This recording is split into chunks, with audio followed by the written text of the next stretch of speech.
Hey guys, welcome back to my channel, or welcome to my channel if you're new. My name is Nastasia, and today I'm doing another singleness video, which I love.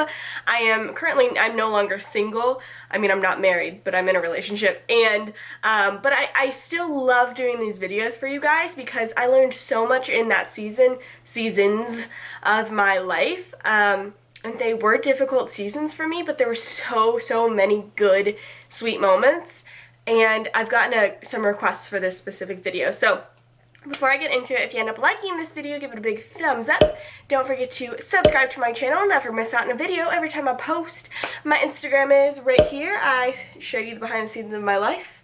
And yeah, let's get right into it. I have 20 things to do when you are single. I know that it can be sometimes like, you might come to the conclusion while you're single of like, you are happy and you're fine and like you don't need somebody and you really are good and content.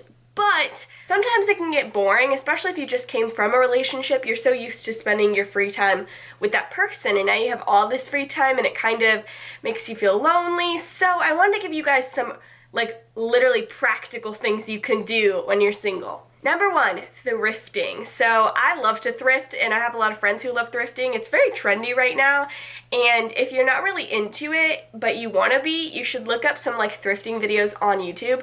There are so many fun ones, but you can thrift clothes.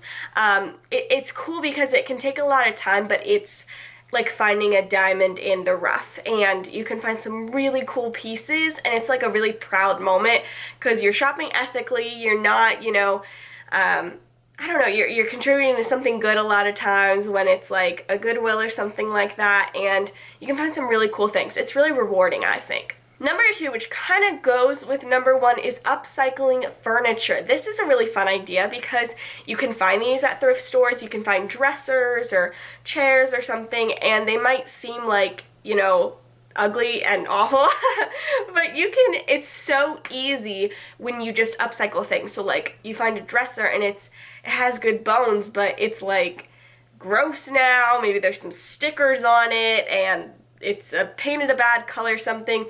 Sand it all down, restain it with a pretty walnut color, put some new knobs on the drawer, and it looks like it could be from like West Elm or something. So you should totally look up different videos about that, and you can make them for yourself, make them for friends, sell them, a cool side hustle, super creative. It's like a good little project to really work on. Number three, volunteer.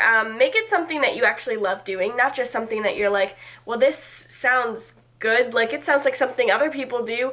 Like, if you have a passion for helping the homeless, do that. If you have a passion for helping at a pregnancy center, do that. Whatever it is for you, make sure you follow that passion so your heart's actually in it. I know there's a lot of like big brother, big sister kind of things where you can kind of hang out with a kid every Saturday or something that might not have a great home life. Whatever it is, you can do it once a week, once a month, as much as you want, and it's so rewarding to, you don't have to have a significant other to be able to love people and to also feel love in return. Number four, read the Bible. But I know that's a really easy thing to say, just like, well, just read your Bible. But like, sometimes it's hard to just like, especially if you're new to reading your Bible or something, like not have a plan towards it.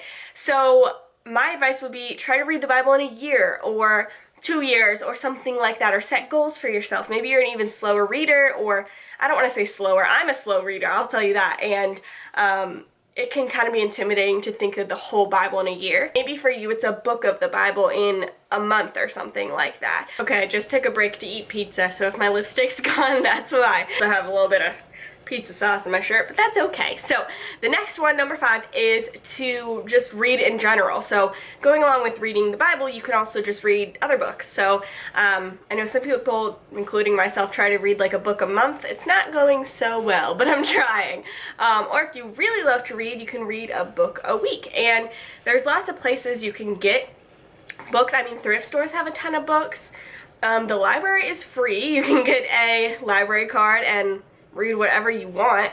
And there's also audiobooks, listening to one every month or something like that. So I definitely think that's a great idea to do when you're bored. Number six, draw or paint, even if you're not good at it. Like, even if you don't really know how yet, you can learn how to watercolor paint, you can learn how to draw and, you know, sketch or whatever from anything.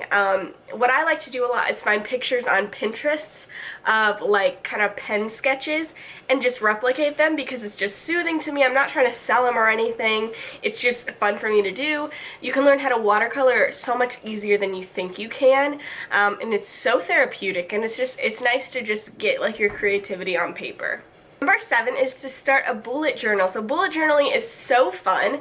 If you don't really know what it is, it's just like it's kind of like a journal that you create yourself, which kind of sounds like, well, what fun is that? But there's so many Pinterest ideas, there's so many videos on people bullet journaling. You can make like different habit trackers, and you can make it collage style or doodle style, really classic and simple, or really kind of loud, and just make it as in-depth as you want to. You could have like a daily entry or keep it just to daily tasks or something, and it's super therapeutic as well with that creative kind of realm. Okay, next is to find an exercise you love doing. So not just something to look a certain way, but something you actually enjoy that can help with any anxiety, any loneliness, something that is really like an escape for you. So maybe it's cycling. I love cycling, going to spin classes and stuff, or running, or weightlifting, rock climbing, taking walks, swimming, anything like that. There's so many options. It doesn't have to just be at a gym either. Just something active and fun for you to do is a really great way to use your time, and also it's a great way to use like your physical energy as well as your emotional energy so that you can sleep well at night too. Okay, next one. I know I said bullet journaling earlier, but this is a little different. It's just like a normal journal that you would think like a diary, but checking in on yourself every single day, whatever it might be. Maybe it's just recapping the day. Maybe it is, you know, getting your just feelings on paper. There's a lot of different ideas. I saw one on Pinterest the other day that was like a bunch of questions to ask yourself, like a question a day. The next one, it's not probably what everybody will tell you, especially probably not your mother, but get a puppy. I know a couple people who, after they either went through a big breakup, or they just had a big shift in their life, or they need something to like love, they get a puppy. Now, I'm not saying to go be stupid and get a puppy when you can't take care of it and then you end up taking it to the, you know, animal shelter or something because you can't handle it. Actually, make sure you can handle a puppy. But if you financially can do it and you're lonely and you're home a lot and you love puppies or a cat or something, or like a hamster, and you actually can commit to that, why don't you get one? You know, I love puppies. I have one. His name is Squeaker, and I love him so much. And they can be such good therapy. I know someone in particular who she got a puppy after she went through a breakup, and I feel like it has changed her life for the better. And so anyway, I know that's probably not advice that you'll hear from a lot of people, but as long as you can do it and you're going to keep the puppy and you're going to take care of the puppy and you can be good to it, get a puppy. Next one. This one is fun, and I actually love this idea. Whether you're single or not, I think it's just a cool idea, is to go to a new coffee shop every week or every few days. I know when I was in school, especially my senior year of college, I didn't have a full-time job and I was doing classes, but I had a lot of downtime, and so it was like when I was studying and stuff, I could go to different coffee shops. I wasn't working a 9 to 5 or something. I think it's just a good idea to get out of the house in general, especially when you're single. Even if you're going to do the same thing at a coffee shop that you would do home, but you're somewhere else, and I think that helps. Okay, next one. This one's kind of fun, I think. Write a story. Just start writing something. You'll see I put a lot of different writing things, but they're all a little bit different, because even if you think you have nothing to write about, you do. I mean, you have your life, you know, and you could write about your life in like a story format. You can write a fairy tale, you can write realistic fiction, you can write anything, a short story, a mystery, anything you want. It doesn't, no pressure on it. This doesn't have to go anywhere, but just like to write something, to invest in character development and stuff like that, and to imagine and let your creativity run wild and your imagination go, I think can be super therapeutic. Okay, next one. This one, you have to do this. I please, if you do nothing else, do this. Go on date nights with yourself. So go to restaurants, take yourself to the movies, go to parks and, like I said, coffee shops and stuff. Go to these places. Just because you don't have a date doesn't mean you can't go. Go to gardens, go do fun things that a lot of people might do with their significant other, and just do them by yourself. I think that's so cool. Okay, this one's a fun one. Make a point to watch the sunrise or the sunset at least once a week, or you can do it every day if you want to, even if it's gonna be cloudy, just like try, you know? So even if that means like making a routine where you get up at a certain time every morning so that you can see the sunrise, or going to a certain place every week where you can see the sun set, and figuring out what the clearest day is going to be. And the reason I say this is because it can help you see what really is beautiful, you know, especially if it's kind of a gloomy season for you.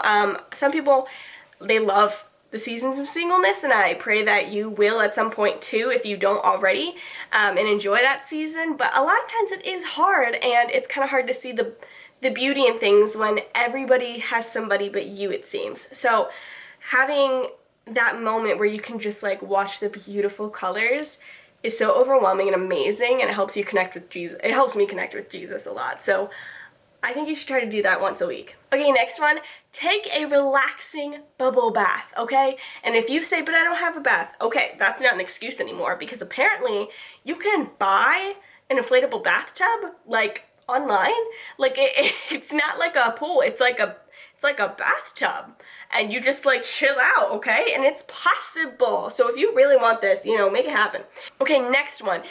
Focus on getting something in your life really, really healthy. So for some people, this is their skin, like focusing on getting a really good skincare routine and really investing in good products, or making your own products if you're on a budget or something, getting your hair really healthy, getting maybe your teeth really healthy, I don't know, or getting your body healthy in the sense of your gut health or your heart, or you know, your food or something like that. Getting something specifically. You can do it all, but like focusing on something to get it really healthy so that you feel like, you know, you're kind of nurturing something, loving something, and it's about yourself. Like you are stewarding the temple that God has given you well. Next idea is photography. So if maybe you have no idea how to even like take pictures, I mean, that's me. I can take a cute Instagram picture once in a while, but not like a real photography picture.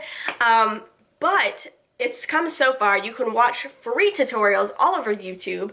You don't even have to have a fancy camera. You can just use your iPhone, or any phone for that matter, and there's so many editing softwares that are free.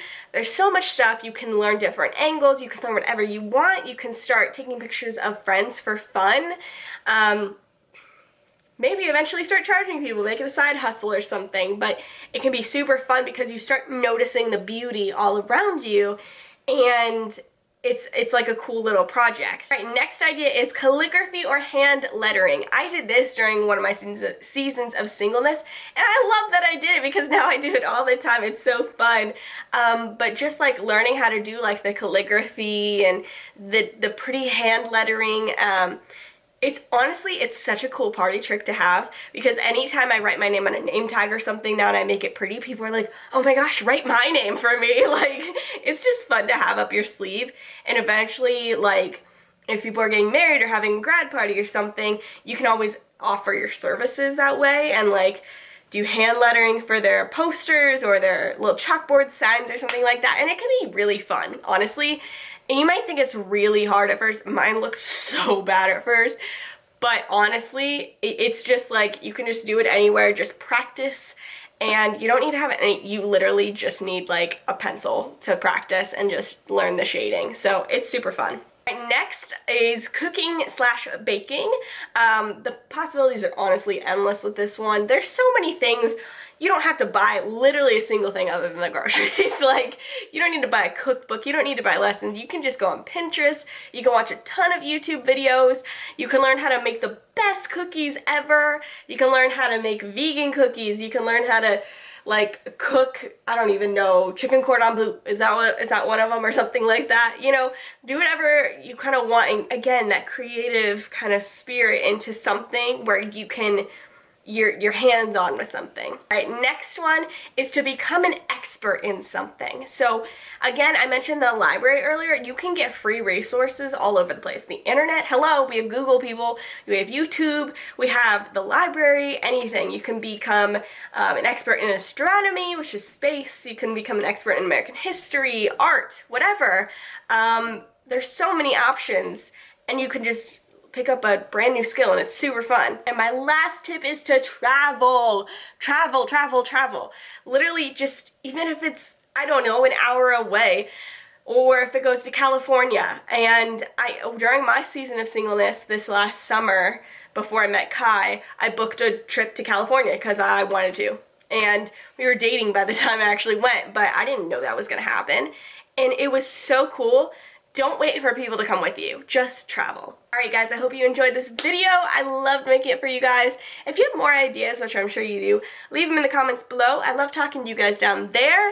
And I will see you guys next time. Bye!